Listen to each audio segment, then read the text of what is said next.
I saw a tweet on here and it was put up by Brap, and shout out to Brap. He made a few statements, but honestly, his statements are not actually the focus of my video. It was one of the replies to his post that actually did surprise me, because I think all of us are looking at Game Pass. The only difference is how many people are actually taking a walk around the Game Pass business model to see all the sides of it. Watch this. Let me give you context.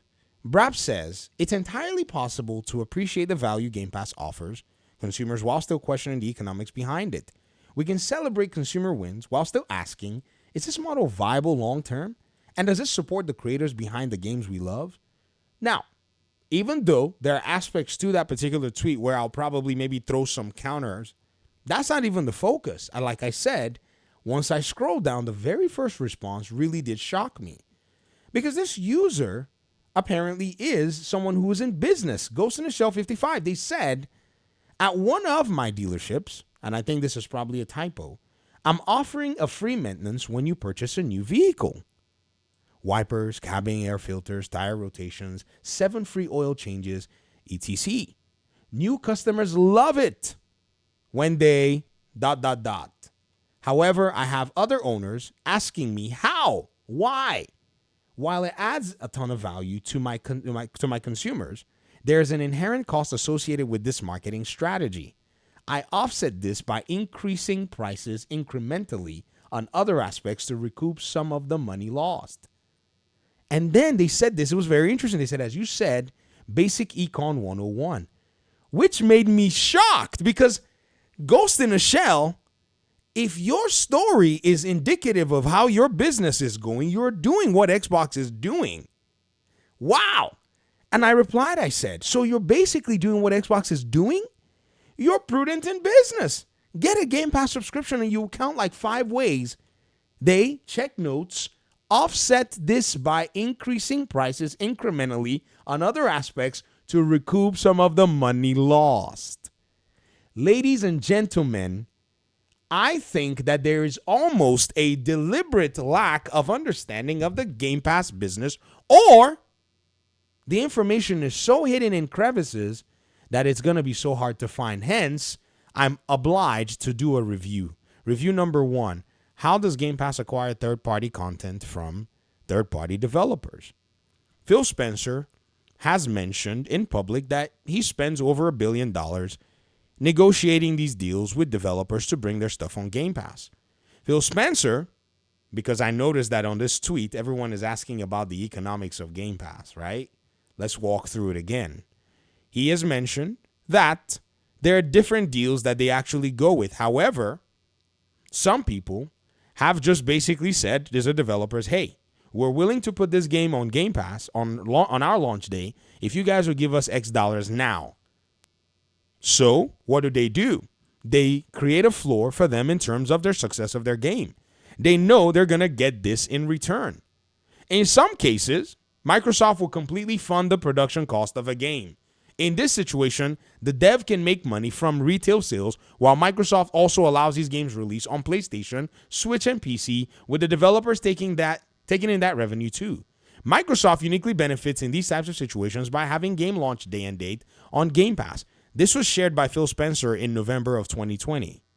Now, let's go to Ghost in the Shell's assessment of how he basically increases prices on other aspects. Well, let me go ahead and show you that Xbox actually sells a premium piece to their game launches. Every Xbox game that's been launching since Starfield, if any of you have been paying attention, because I've noticed another thing, and I'm not saying anything about you, Ghost in the Shell, but I've noticed that there is a select set of people who are outside of the Xbox ecosystem who haven't taken the time to come into study to actually see how this thing goes. And so their perception is actually from the outside. So now I'm actually taking your business model, right? And I'm actually going to juxtapose it on Xbox. So what do? They sell a premium upgrade for their games. Indiana Jones and the Great Circle has a premium upgrade. Starfield also has a premium edition upgrade. You see it right here? I actually paid for this. This is as much Starfield as I've actually bought. I haven't purchased the full game. I was not busy that week when it launched, and then the next week I was going to be occupied. So what did I do? Instead of paying $99, I paid $30, $29.99, and I played the game early on that particular period. Now, I have not bought the game because I'm waiting for the game to go down in price so that my $39 investment that I put here, was it $34.99 investment, doesn't scale like crazy, because if I try to buy the full game at the current price that they're selling it, I'm going to still spend a good amount of money that I'm not interested in spending. But they don't made more money off of me on average, because that month, my Game Pass subscription plus this cost already equals out to a game. So again, as you, a wise and prudent businessman, is increasing cost on other areas to cover the losses, Xbox is doing something similar. Do you see it? Again, let me show you. Doom the Dark Ages. Doom the Dark Ages. They also have a premium upgrade edition. Avowed also has a premium upgrade edition. South of Midnight. And I want to show you this, right? South of Midnight also has this edition. Now, here's the crazy thing. Another way that they also offset cost is on platforms like Valve's Steam. They also sell this particular edition, but it's not by itself.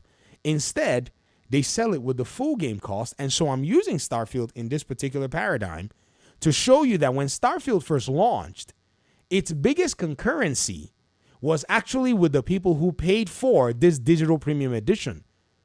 Do y'all remember that when the early access came out, Starfield had a concurrent user base of about 200,000+ people playing the game at the time? They basically upsold those same people, and hence, whatever sales you think that they were basically missing out on, they were offsetting via these methodologies. Business 101, sir. Econ 101. My favorite subject ever, because it's the subject that helps us to actually understand stewardship. It's the subject that actually helps us to understand how we manage every single piece of our resources. Opportunity cost, scale of preference. Now, again, like I said, many folk who are questioning Game Pass don't even take the time to look through a Game Pass subscription service and look and assess the business model. You can assess Game Pass's business model by literally just looking at it. You don't need anything else, especially those who are business people. They also have premium content that they put in here. Oh, they don't sell it, by itself. The digital book and the soundtrack and all of these things.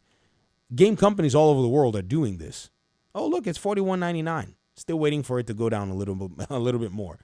I want to pay for it at $20. That's my threshold. That's it. Even though at the end of the day, I'd have still paid a lot. I could have just bought it on Steam for that amount of money. But still, it was okay for me. It was fine for me to break up my payments. Just like the people who come to your dealership, in some cases, the ones who may not pay cash for a new vehicle would also break up their payments. And in some cases, based on financing options that they may bring, right, or financing options that you may have available via your dealership's, big brand names financing office, there might be incentives for you as well that you also benefit. Or the cost of your vehicles will have a threshold, like a baseline number where you're willing to sell. I don't know how, car dealerships work. I'm just shooting now, off the top of my head, right? Maybe you have a baseline number that you can only go as low as for each cost of the car, right? And that baseline number will factor in all of these other services that you're putting. And yes, people ask why. Is it sustainable? If it wasn't sustainable, that's another question goes in the shell. And I think you should ask this to everybody who's wondering if it's sustainable. If it wasn't sustainable, would you be doing it? No, it is sustainable, but it's impactful because that customer is going to go tell their brother, their sister, their relatives. You should buy from Ghost in the Shell's dealership. He's going to give you these things. That's why Xbox is also getting that word of mouth. People are going out there saying Game Pass. You get these things too. Thanks for your comment, man. Peace out.